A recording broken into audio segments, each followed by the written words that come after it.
Penyakit kanker merupakan penyebab kematian nomor 2 di dunia. Diperkirakan 7,5 juta orang meninggal akibat kanker.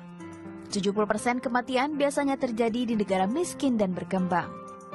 Pada perempuan, kanker serviks menjadi jenis kanker tertinggi kedua setelah kanker payudara. Hal ini dapat dilihat pada data WHO tahun 2012, kasus kanker leher rahim atau kanker serviks sebesar 16 per 100 perempuan. Lalu, bagaimana dengan di Indonesia? Masih dari data WHO, di Indonesia setiap 1 jam perempuan meninggal dunia akibat kanker serviks. Jumlah keseluruhan kasus kanker serviks di Indonesia pun tercatat sebesar 16 per 100 ribu perempuan, atau menjadi penyebab nomor 7 kematian di tanah air. Kalian pernah nggak sih ngerasain yang namanya keputihan nggak normal, pendarahan nggak normal, jadi panggul atau pinggang bawah? Hati-hati, bisa jadi itu tanda kamu terinfeksi virus HPV loh. Eits, apa sih infeksi HPV itu? HPV adalah kelompok virus umum yang menginfeksi kulit dan selaput lendir.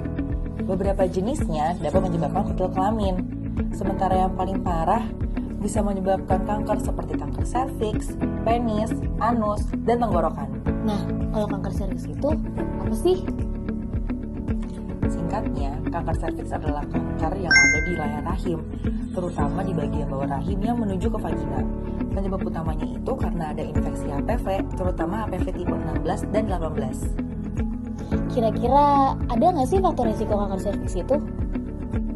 Ada dong. Yang pertama, gaya hidup nggak sehat dapat meningkatkan potensi untuk terkena kanker serviks loh girls. Padahal, menurut American Cancer Society, wanita yang kurang mengonsumsi sayur dan buah memiliki potensi lebih tinggi untuk terkena kanker serviks. Selain itu, kebiasaan merokok juga dapat meningkatkan potensi untuk terkena kanker serviks. Yang kedua, melakukan hubungan intim pada usia dini dan sering berganti pasangan yang bisa membuat kamu beresiko tertular infeksi menular seksual. Dan yang ketiga, wanita yang hamil di usia muda atau di bawah 20 tahun memiliki resiko lebih tinggi untuk terkena kanker serviks dibandingkan dengan wanita yang hamil di usia 25 tahun atau lebih tua. Tahu nggak, kanker serviks masih menjadi salah satu penyebab kematian tertinggi perempuan di Indonesia.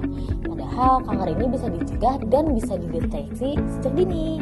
Kanker serviks selalu dimulai dari infeksi HPV, terutama HPV tipe 16 dan tipe 18. Yang membuatnya berbahaya adalah infeksi ini jarang menimbulkan gejala loh girls. Maka dari itu, deteksi dini dengan HPV DNA test merupakan langkah yang tepat untuk melindungi diri. HPV DNA test mampu mendeteksi keberadaan virus HPV risiko tinggi jauh sebelum sel-sel berubah menjadi kanker. Artinya, kita bisa mengetahui risiko sejak awal dan mengambil tindakan lebih cepat. Dengan pemeriksaan yang akurat, perubahan sel bisa dicegah, risiko kanker bisa ditekan, dan peluang hidup sehat bisa tetap terjaga. PT UBC Medical Indonesia Tbk menyediakan alat deteksi dini kanker serviks seperti reagen HPV dan ID4. Yuk girls, lindungi diri dengan screening HPV DNA test.